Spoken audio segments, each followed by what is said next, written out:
किस नंबर 23।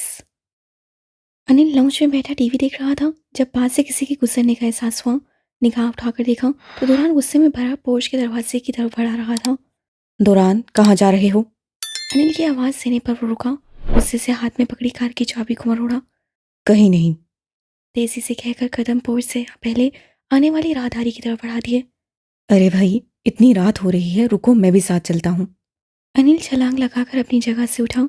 दुरान के चेहरे की सख्ती खटक गई थी। दुरान की तरह वो भी नाइट ट्राउजर शर्ट में मलबूस था। मौसम अच्छा था, इसलिए आज लॉन्च की बड़ी स्क्रीन पर वो अपनी पसंद की फिल्म देखने का प्रोग्राम बनाकर अभी बैठा ही था। जब तक वो दुरान के पीछे भागता हुआ पोर्च में पहुंचा, दुरान बोकाइटी का ड्राइविंग डोर खोले खड़ा था। तीर की तरह भागता हुआ वो दुरान से पहले गाड़ी की फ्रंट सीट पर बरजुमान हुआ। दुरान झुंझला कर झुका। उतरो गाड़ी से, मुझे अकेले जाना है। दुरान ने ड्राइविंग सीट की तरफ के दरवाजे पर हाथ रखकर अंदर झांका। अनिल मोबाइल स्क्रीन पर निगाहें जमाए अनसुनी किए हुए वो था। सुना नहीं? उतरो। नहीं उतर सकता। चलो जहाँ जाना है। अनिल ने लापरवाही और ढिठाई से कहा। दुरान ने खूंखार निगाह उसके ठीक सरापे पर डाली और गुस्से से ड्राइविंग सीट संभाली। बोकैटी टायर्स चिरचिराती आवाज़ के साथ गेट से बाहर निकलकर बेवरली हिल्स की शिफाफ सड़क पर दौड़ने लगी। अब बताओ, क्या हुआ है? जवेरिया से कोई बात हुई है क्या? अनिल ने गहरी सांस लेते हुए पहलू बदलकर रुख उसकी तरफ किया, जो गुस्से में गाड़ी की रफ्तार बढ़ा रहा था। कमरे से वो जिससा मुंह फुलाकर निकला था, पहला अंदाजा तो यही लगाया जा सकता था। उसे यही बात तो समझ नहीं आती। मैं उससे बात करने में इंटरेस्टेड नहीं हूँ, बिला वजह में सर खाती है। सड़क पर निगाहें जमाए घेर बदला। दुरान यार, बहुत अच्छी मोहजिब लड़की है। दुरान के हकारत भरे लहजे पर वो जवेरिया का साथ दिए बिना ना रह सका। होगी मोहजिब, मैं क्या करूँ? स्टेयरिंग गुस्से से घूमती सड़क के संग मोड़ा। बारिश बरसने लगी थी। गाड़ी के फ्रंट शीशे पर वाइपर चलने लगे थे। हुआ क्या है ये तो पता चले। अनिल ने हाथ हवा में उठाते हुए इस्तफसार किया। गलती हो गई है मुझसे एक। दुरान के गुस्से से भरी आवाज़ गूंजी। बाहर बिजली जोर से कड़की थी। बारिश की रफ्तार और तेज हो चुकी थी। झुटला कैसे सकता है इस बात को? तो है, हाफिज़े कुरान तो है। अगर उसको बंद कमरे में पढ़ा देगा तो इसमें क्या बुरा है? अनिल ने कॉफ़ी के मग को अपनी तरफ खिसकाते हुए कहा। कॉफ़ी शॉप में बजती मौसीकी की आवाज़ गूंज रही थी। वो अनिल को तलावत वाली सारी बात बता चुका था, जिस पर अनिल चौबेरिया का ही साथ दे रहा था। मुझ जैसा गुनाहगार जो पिछले 4 साल से कुरान को हाथ लगाना तो दूर की बात, खुद को मुसलमान नहीं कहता, उसको पढ़ाने बैठ जाए। वाह! दुरान ने कॉफ़ी के मग को मुंह से लगाए नखूस से नाक चढ़ाई। कॉफ़ी शॉप की शीशों के बाहर तूफानी बारिश जोरों शोर से बरस रही थी। बाहर चलते लोगों की छतरियां तक उड़ रही थीं। शीशों से बारिश के थपेड़े आकर टकरा रहे थे। खुदा से गाफिल होने का मतलब ये नहीं कि खुदा तुम्हें भूल गया है। अनिल ने संजीदगी से सर झुकाए कहा, फिर चेहरा ऊपर उठाकर उसकी आंखों में झांका। ज्यादा तो नहीं जानता, लेकिन इतना जानता हूँ कि कुरान हाफिज के दिल में महफूज होता है। चाहे जितने साल भी कुरान को हाथ नहीं लगाए, लेकिन दिल तो धड़कता है ना रोज। वो दुरान को देखकर बड़े प्रेम से समझा रहा था, जब दुरान एक झटके से अपनी जगह से उठा। जैसिका। अनिल ने फौरन दुरान की निगाहों का ताकुब किया। कॉफ़ी शॉप के एक तरफ शराब के बार के करीब जैसिका कुर्सी पर वर्जुमान थी। गुलाबी रंग की शर्ट के नीचे जीन्स पहने, गहरे मेकअप से मेजिन चेहरा लिए। हाँ वही है, लेकिन इतनी रात को यहाँ क्या कर रही है? अनिल ने हैरत से बनवे गति की। रात के 2 बज रहे थे। उन्हें बाहर आए 3 घंटे हो चुके थे। लड़के के साथ है। जैसिका की मेज की तरफ बढ़ते लड़के को देखकर दुरान की भीगी सी आवाज़ उभरी। लड़का वाइन से भरे 2 ग्लास सामने मुस्कुराता हुआ अब जैसिका के सामने वाली कुर्सी पर बैठ रहा था। दुरान ने एकदम मुस्सरफ हालत में पेशानी से लाई। क्या हुआ? वो लड़का, क्या हुआ उस लड़के को? अनिल के सवाल पूछने पर वो गुस्से से 2 कदम आगे बढ़ा। अनिल ने कंधे से पकड़कर रोका। 1 मिनट, 1 मिनट। दुरान, क्या करने जा रहे हो? वो उसे नुकसान पहुंचाना चाहता है, मुझे जैसिका को बचाना है। दुरान ने बुखलाए से लहजे में कहा। रुको, जैसिका हमें नहीं जानती। वो कभी यकीन नहीं करेगी कि हम सच कह रहे हैं उस लड़के के बारे में। कैसे बचाओगे उसे? अनिल ने जबरदस्ती उसका कंधा थामकर उसके कदम रोके थे। दुरान के मोबाइल की घंटी पर दोनों की तवज्जो मोबाइल की तरफ मबसूल हुई। दुरान ने मोबाइल निकाला। स्क्रीन पर रोज़ीन का नंबर चकमगा रहा था। सर, कहाँ हैं आप? वो वो रोज़ीन की बुखलाई से आवाज़ उभरी। वो बेहद घबराई हुई लग रही थी। क्या हुआ है, जल्दी बोलो। दुरान ने भनवे सुकेड़ कर गुस्से से कहा, जबकि निगाहें सामने जैसिका पर जमी थी, जो सामने बैठे लड़के को शर्मा कर देख रही थी। सर, जवेरिया मैम पता नहीं कैसे कमरे के आउटडोर में लॉक रह गई थी। मैं तो अब आपसे कॉफ़ी का पूछने कमरे में आई तो देखा उनकी हालत बहुत ख़राब है। मुकम्मल भीगी हुई हैं, जिस्म नीला हो रहा है, ना होश आ रहा है। एक धमाका हुआ था। बेसाख्ता उसका हाथ माथे पर गया। वो गुस्से में आउटडोर के लॉक को 2 दफ़ा घुमा कर आ गया था। सर जल्दी पहुँचे, मैम को होश नहीं आ रहा। रोसेन की घबराई आवाज़ उसके कानों में पड़ी तो गैर मुहर्रक वजूद में हरकत हुई। वो कैसे इतनी बड़ी गलती कर सकता था, लेकिन गुस्से में वो अनजाने में आउटडोर को लॉक कराया था। रोजेन, तुम जवेरिया को लेकर अस्पताल पहुंचो। मैं ड्राइवर को कॉल कर रहा हूँ। गार्ड साथ होंगे तुम्हारे। मैं बस कुछ ही देर में पहुंचता हूँ। परेशान लहजे में वो रोसेन को हिदायत दे रहा था जब अनिल की बेचैन आवाज़ कंधे के पास सुनाई दी। क्या हुआ? इतने परेशान क्यों हो? अनिल जो तब से उसके चेहरे के उतार चढ़ाव और परेशानी को देख रहा था, मुस्रफ लहजे में सवाल किया। दौरान हवास वक्ता उसकी तरफ पलटा। अनिल, जेसिका इस लड़के के साथ हरगिज नहीं जानी चाहिए। मैं हॉस्पिटल जा रहा हूँ। तुम यहाँ संभालो, कुछ गड़बड़ करने वाला है ये लड़का। एक निगाह फिर कुछ दूरी पर मौजूद मेज़ पर डाली। जैसिका उस लड़के के हमरा हंस रही थी। हुआ क्या है दौरान? और मैं कैसे से बचाऊंगा? मतलब मुझे कुछ नहीं पता, जो करना है करो, मगर जेसिका किसी हालत में इस लड़के के साथ न जाने पाए। उन पर नजर रखो। दौरान ने झुंझलाकर दांत पीसते हुए कहा।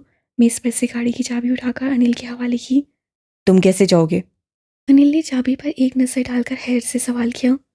मैं टैक्सी से जा रहा हूँ। उजलत में जवाब देकर वो तेज से कदम कॉफ़ी शॉप के बैरूनी दरवाजे की तरफ बढ़ा चुका था। बारिश की रफ्तार कदरे कम हो चुकी थी, लेकिन अब भी तेज हवा और बिजली की कड़क बाकी थी। होटल से बाहर निकलते ही वजूद में गुस्से सर्दी से पहला ख्याल उसको जवेरिया का ही आया था। जबड़े सख्ती से पेविस की अपनी ही हथेली पर जोर से मुक्का चढ़ा। वो सुर्ख फ्रॉक में चेहरे पर बेपनाह मासूमियत सजाए उसकी निगाहों के सामने घूम गई। टैक्सी दुरान के सामने रुक चुकी थी। वो बर्क रफ्तारी से उसमें सवार हुआ। अनिल ने बागौर सामने मेज़ पर बैठी जेसिका को देखा। लड़का हंसते हुए उससे कोई बात कर रहा था। लड़का कुछ करने वाला है। दुरान की बाज़कश ज़हन के पर्दों में गूंजी। वो अब जेसिका की बजाय लड़के की हरकत पर गौर करने लगा था। मेज़ के नीचे वो पेंट की जेब में से कुछ निकाल रहा था। अनिल का माथा ठनका। वो ये सब जेसिका से मुखफ़ी होकर कर रहा था। जेसिका से बातों के दौरान ही उसने अचानक एक तरफ इशारा किया और जैसे ही जेसिका ने चेहरे का रुख मोड़ा, उसने अपने सामने रखे दोनों मशरूब के गिलासों में से एक गिलास में कोई मेडिसिन फेंकी। उसने ये अमल बहुत तेज़ी से किया और अगले ही लम्हे दोनों ग्लास हाथ में उठाकर हिलाने लगा। अनिल सराहत से अपनी जगह से उठा। उसके पहुंचने तक वो लड़का ग्लास जेसिका के आगे रख चुका था। इससे पहले कि जेसिका का हाथ ग्लास तक पहुंचता, अनिल उनके मेज़ पर पहुंचकर एक कुर्सी को पास करते हुए तेजी से बैठ गया। दोनों ने चौंक कर उसकी तरफ देखा। एक्सक्यूज मी, क्या हम आपको जानते हैं? लड़के ने नागवारी से बुन में चढ़ाए सवाल किया। अनिल टांग पर टांग चढ़ा रहा था। नहीं।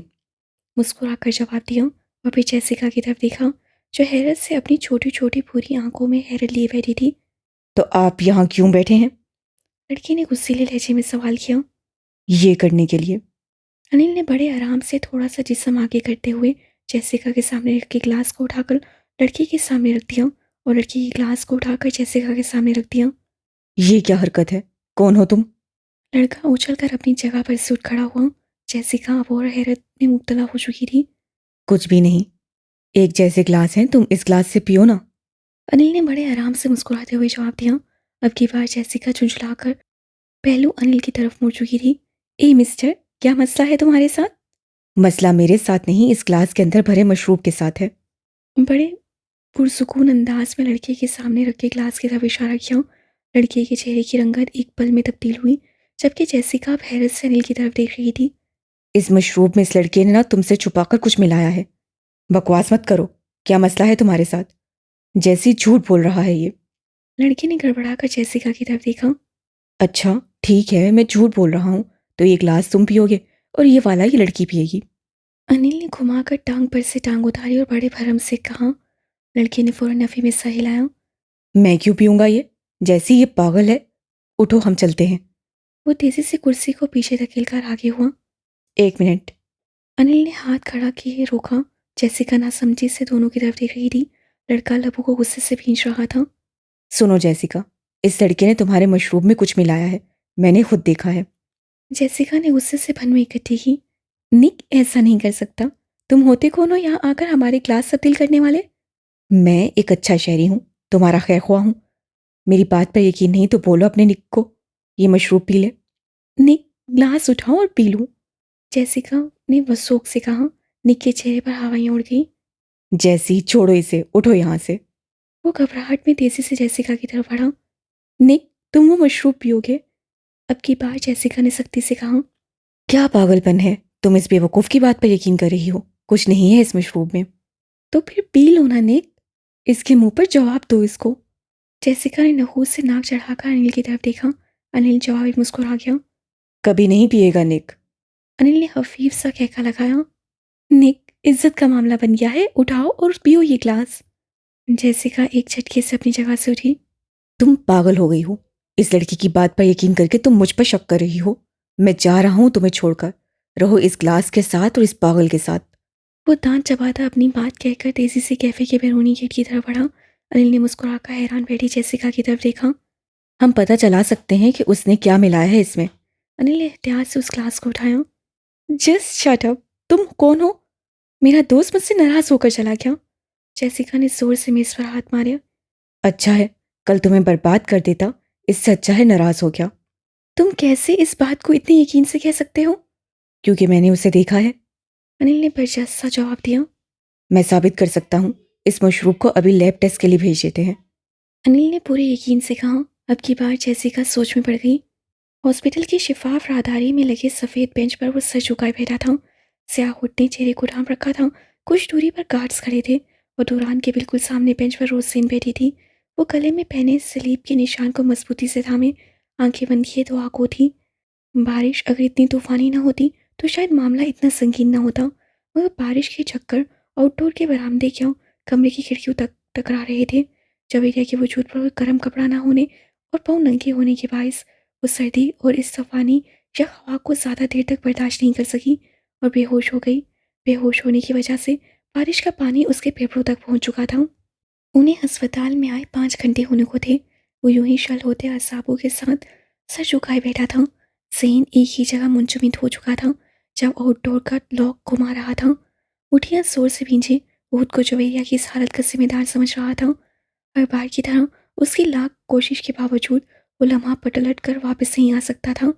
ऑपरेशन थिएटर का दरवाज़ा खुलने की आवाज़ पर उससे तीर की तरह सर उठाया था और अगले ही लम्हे वो डॉक्टर के बिल्कुल सामने खड़ा था। फ्रेड, कैसी है वो? बेचैन लहजा था। वो डॉक्टर फ्रेड के चेहरे को बागौर देख रहा था, जहाँ परेशानी के सिवा और कुछ रकम नहीं था। दुरांग, इतनी देर इतनी ठंड में वो कैसे भीगती रही? इतनी बेपरवाही, ये सब कैसे मुमकिन हुआ? फ्रेड ने बेयकीनी से दुरान की आंखों में देखा। वो उसका पर्सनल डॉक्टर था और इस लिहाज से उसकी पूछगिछ का तरीकाकार भी मुख्तलिफ था। फ्रेड, सब गलती से हुआ। मैं घर नहीं था। प्लीज़ मुझे बताओ कैसी है वो? सब ठीक है ना?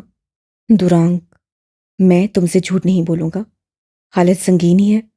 सर्दी एक तरफ, बारिश में मुसलसल 3 घंटे भीगने की वजह से उसके जहन की झल्ली मुतवर्रम होकर बहुत बुरी तरह मुतासिर हुई है। अगर उसे अगले 24 घंटों में होश नहीं आया तो ब्रेन डेड कन्फर्म है। फ्रेड ने निगाहें चुराई। फ्रेड नहीं, तुम कुछ भी करो, मतलब। दुरान ने हड़बड़ाहट में कहा, फिर तेजी से आगे हुआ। कहीं और ले चलें इसे। इसे कुछ नहीं होना चाहिए, कुछ भी नहीं। दुरांग, तुम जानते हो ये बहुत बेहतरीन अस्पताल है जहाँ हर सहूलत मौजूद है। इसके फेफड़ों को साफ कर दिया गया है, लेकिन वो बेहोश है। अगर होश नहीं आया तो। फ्रेड ने लब भींचे। अफसोस से गर्दन को दाएं बाएं जंबिशी। सामने खड़े शख्स की पत्थर होती आंखों को एक नजर देखा और आगे कदम बढ़ा दिए। दुरान डहने के अंदाज में सोफे पर बैठता चला गया।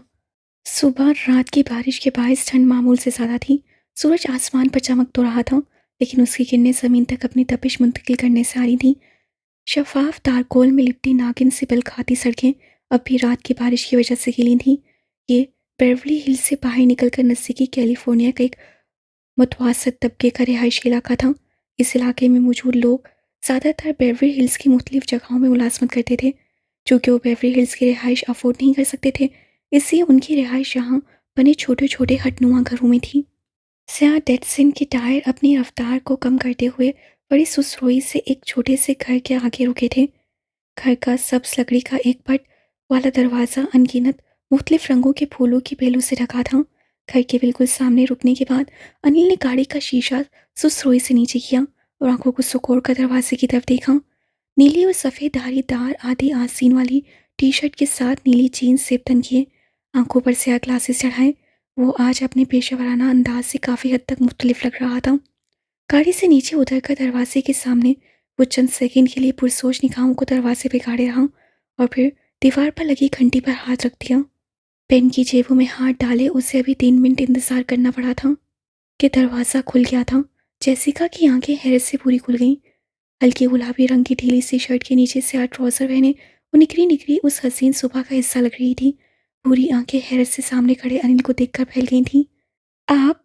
हैरानगी से वो कभी अनिल को और कभी उसकी गाड़ी को देख रही थी। जी, मैं। अनिल ने मुस्कुराकर सर हिलाया। कल रात वाइन को लैब में टेस्ट देने के बाद वो जेसिका को उसके घर तक छोड़ गया था। वो रात 3 बजे अपने घर पहुंची थी और अब सुबह 9 बजे अनिल फिर से जेसिका के सामने खड़ा था। आप पीछे क्यों पड़ गए हैं मेरे? रात घर क्या ड्रॉप कर दिया? सुबह होते ही मुंह उठा के चले आए। जेसिका नहुवत से पेशानी पर बल डाले उस पर चढ़ उड़ी। अरे अरे, थम तो लें मैडम, आप गलत समझ रही हैं।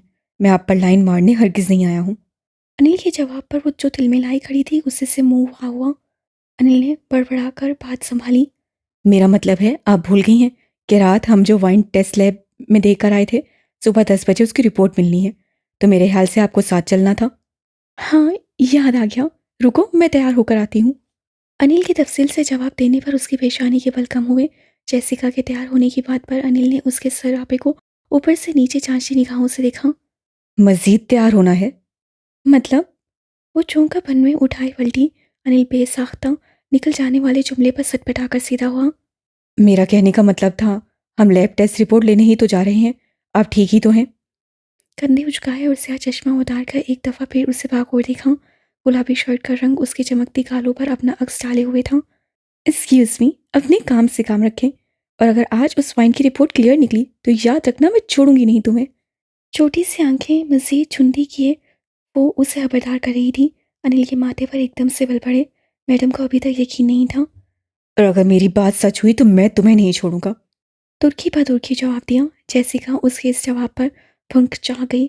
न जान न पहचान। होश में तो हैं आप? बिल्कुल होश में हूँ। बड़े रूप से कहा, लेकिन अगले ही लम्हे जेसिका के तेवर देखकर फौरन शर्ट की कॉलर दुरुस्त करते हुए बात को संभाला।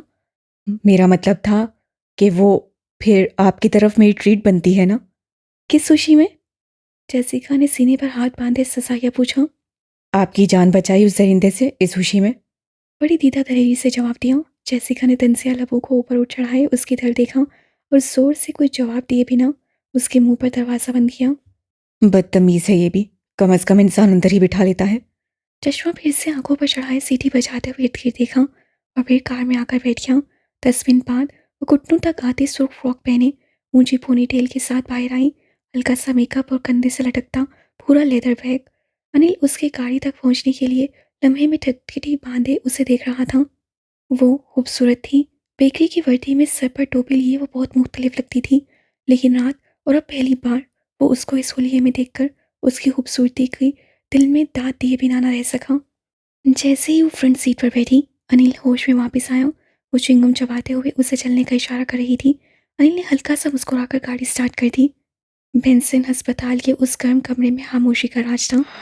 जदीद तिब्बी आलात से लेस कमरे में जवेरिया सफ़ेद चादर में लिपटे पेट पर लेटी थी।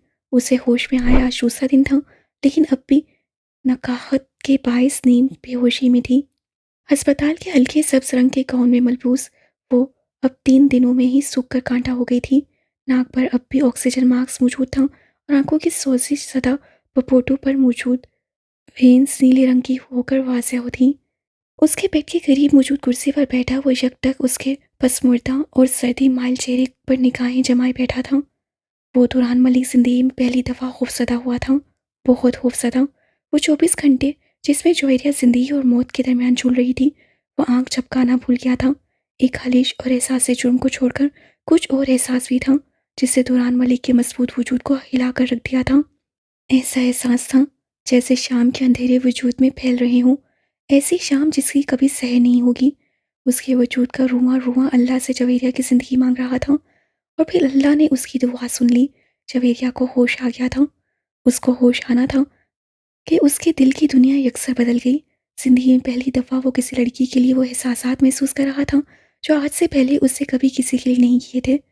बेड पर कमज़ोर हालत में लेटी वो आम सी शक्ल और सूरत वाली लड़की उसके दिल के कुफ्ल तोड़ चुकी थी। दिल के आगे धरा पत्थर पाश पाश हो चुका था। स्याह हुड में बिखरे से बाल और थके से चेहरे के साथ वो कुर्सी के बाजू पर कोने टिकाए, हाथ को लबों पर धरे, आंखों को मतवातर उसके चेहरे पर जमाए हुए था। जब अचानक जोहरिया की पलकों में होने वाली जंबिश पर वो सरहद से सीधा हुआ। वो आंखें खोलने की कोशिश कर रही थी। नूरान अब कुर्सी से उठकर बेड के करीब उसके सर पर आ खड़ा हुआ। वो चंद सेकंड पलकें फड़फड़ाने के बाद अब आंखें खोल रही थी। दौरान पे हादसा उमड़ आने वाली खुशी के बायस मुस्कुराया। जवेरिया ने आहिस्ते से पलकें नींवा की। धुंधला सा मंजर साफ होने लगा। उस पर चूंकि दौरान का चेहरा वासिया हो गया था। बेतासुर स्याह बेरोनक आंखें दौरान के लबों पर मौजूद मुस्कुराहट दिख रही थी। कैसी हो? आहिस्ते से गंभीर लहजे में पूछा गया सवाल उसके हाल के बारे में था। जवेरिया के चेहरे पर एकदम से रंग लहराया। दौरान के कमरे के बाहर आउटडोर का वो रूप परवट मंजर सेन के पर्दों के साथ सर पटकने लगा। दौरान के कमरे से निकल के जाने के बाद वो कुछ देर तो यूं ही खड़ी उसे देखती रही थी।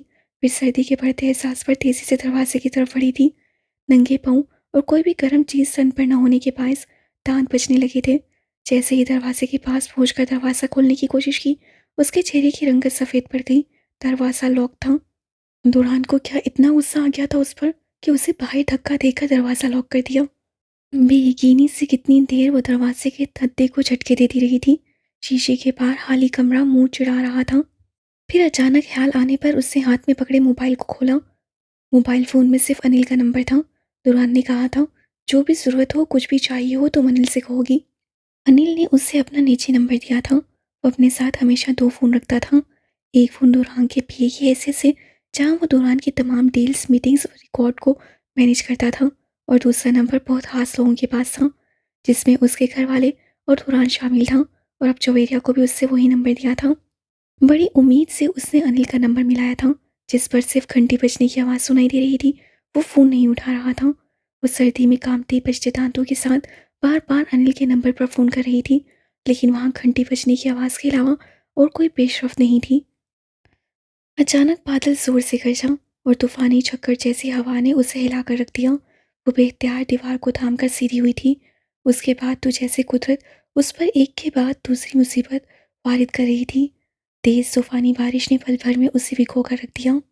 जिस्म के अंदर खून जैसे जमने लगा था। वो बारिश में उछड़ती बार बार फ़ोन मिला रही थी। बरामदा सामने से बिल्कुल खुला था, जिसकी लंबाई ज़्यादा और चौड़ाई बहुत कम थी। यही वजह थी कि बारिश के झक्कड़ बरामदे में बआसानी पहुंच रहे थे। तेज़ बारिश के साथ तूफानी हवा पत्थरों की तरह बारिश के कतरों को उसके वजूद पर फेंक रही थी। वो फ़ोन को फेंक कर बेख्तियार दोनों बाजुओं के सही चेहरे को ढांपती शीशे के दरवाजे के साथ चिपक कर जुड़ बैठी गई। अचानक ख्याल आया, दुरान घर में ही होगा। इसका ख्याल आना था कि वो चीख उठी, दुरान, दुरान, दुरान, दरवाज़ा खोलें। वो बार बार उसे पुकार रही थी। बिजली कड़क और बारिश के शोर में ऊंची से ऊंची चीख भी ऐसे खुल रही थी कि बामुश्किल उसके कानों को सुनाई दे रही थी। वक्त गुजर रहा था और साथ साथ उसके आवाज़ भी जवाब दे रहे थे। ना तो बारिश थम रही थी और ना दुरान कमरे में आ रहा था। वो कहाँ चला गया था? कोई इंसान इतना पत्थर दिल कैसे हो सकता है? क्या उसे नहीं पता कि वो यहाँ मुझे बंद कर चुका है और बारिश हो रही है? कपकपाते होंठ अब नीले होने लगे थे। काम काम कर जिस्म का हर खुलिया दर्द करने लगा था। आहिस्ता आहिस्ता आंखों के आगे अंधेरा छाने लगा। अब सांस लेने में दुश्वारी होने लगी। वो खांस रही थी। पूरा जिस्म ढीला होने लगा था और फिर एकदम वो ज़मीन पर ढह गई थी। दरवाजे के बिल्कुल सामने मुकम्मल भीगी वो चित लेती थी। जब 3 घंटे बाद रोज़ेन के कमरे में आते ही निगाह शीशे के पार बिजली की चमक की वजह से उसके वजूद पर पड़ी। दौरान अक्सर तेज़ बारिश में कॉफ़ी ज़रूर पीता था। रोज़ेन कुछ देर तो इंतज़ार करती रही, लेकिन फिर नींद के गलबे के बायस खुद ही कमरे में आ गई। वो नहीं चाहती थी कि उसके सोने के बाद दौरान की कॉल आए और वो उठा ना सके। वो जब कमरे में पहुंची, दरवाज़ा मुकम्मल ना बंद होने की वजह से कुछ देर दस्तक के बाद अंदर झांका और फिर इस होलनाक मंजर पर निगाह पड़ते ही वो तेज़ी से आउटडोर की तरफ भागी थी। उसे अब वो रात अपनी ज़िंदगी की भयानक रातों में से सबसे भयानक रात लगने लगी थी। ये इंसान का अलमिया है कि हर नई आने वाली तकलीफ उससे अपनी पिछली तकलीफों से बड़ी लगने लगती है। उस रात पल पल उखड़ती सांसों के साथ वो दौरान की इस संगदिली पर अपनी मोहब्बत को आहिस्ता आहिस्ता उधेड़ रही थी। अब जब होश की दुनिया में वापस आई तो सबसे पहले उसी को सामने देखकर पूरे वजूद में दर्द की लहर उठी। वो उस पर झुका, बड़ी अपनायत से उसका हाल दरियाफ्त कर रहा था। जवेरिया ने जवाब देने के बजाय सख्ती से गर्दन को मोड़कर चेहरे का रुख दूसरी तरफ मोड़ लिया। जवेरिया की बेरूही और ये नफरत बचा थी, उससे अनजाने में ही सही, लेकिन उसे बहुत बुरी सजा दी थी। और वो भी किस बात पर? वो कुरान पढ़ना चाहती थी। तुरान ने आहिस्तगी से उस पर झुका अपना वजूद सीधा किया। वो अभी चेहरे का रुख मोड़े हुए थी। दरवाज़ा खुलने की आवाज़ थी। तुरान ने निगाह दरवाजे की तरफ मुड़ी। फ्रेड हशाश बशाश डॉक्टरी के सफ़ेद कोट को सेबतन किए कमरे में दाखिल हो रहा था। जवेरिया ने भी चेहरा सीधा कर लिया था। फ्रेड अब मुस्कुराता हुआ जवेरिया के सर पर खड़ा था। हेलो मिसेस दुरांग, कैसा महसूस कर रही हैं अब आप? फ्रेड ने गहरी दोस्ताना मुस्कुराहट चेहरे पर सजाए सवाल किया। जवेरिया ने साकिन पुतलियों को घुमाया और फिर चंद सेकंड के तवक्कुफ के बाद सर को इस्बात में जंबिश दी। अच्छा, बहुत अच्छा। आप एक बहुत ही बहादुर खातून हैं। अगर आपकी जगह कोई और होती तो शायद ज़िंदगी की बाजी हार जाती। फ्रेड मुस्कुराहट सजाए अंग्रेजी जुबान में उसकी तारीफ कर रहा था। जवेरिया ने थकी अंदाज में आंखें मूंद ली। नकाहत के बायस वो अभी कुछ भी बोलने की हिम्मत नहीं जता पा रही थी। दुरांग, इनको अगर 2 दिन और हॉस्पिटल में रहने देते तो ज़्यादा बेहतर था। वो अभी मुकम्मल सेहतियाब नहीं हुई हैं। फ्रेड अब संजीदगी से दुरान के साथ मुखातिब था, जो मुस्तरिब सा बार बार जवेरिया के चेहरे की तरफ देख रहा था। अब फ्रेड के बुलाने पर चौंक कर उसकी तरफ मुतवज्जा हुआ। नहीं, मैं इसे ये सारी सहूलतें घर में मुहैया कर सकता हूँ। यहाँ सिक्योरिटी का मसला है मुझे, और फिर मैं हर वक्त यहाँ नहीं हो सकूँगा। सीने पर हाथ बांधे संजीदगी से जवाब दिया। फ्रेड ने गहरी सांस लेकर सरस्वात में हिलाया। अच्छा, चलो जैसे तुम्हें बेहतर लगे। ये चंद मालूमात फॉर्म है, इनको पुर करो। मैं डिस्चार्ज लेटर लेकर आता हूँ। फ्रेड ने हाथ में पकड़ी फाइल दुरान की तरफ बढ़ाई और खुद बाहर निकल गया। दुरान ने एक निगाह फिर से जवेरिया पर डाली। वो शायद दोबारा से सो चुकी थी। फाइल को थामे वो वापस उसी कुर्सी पर बैठ गया।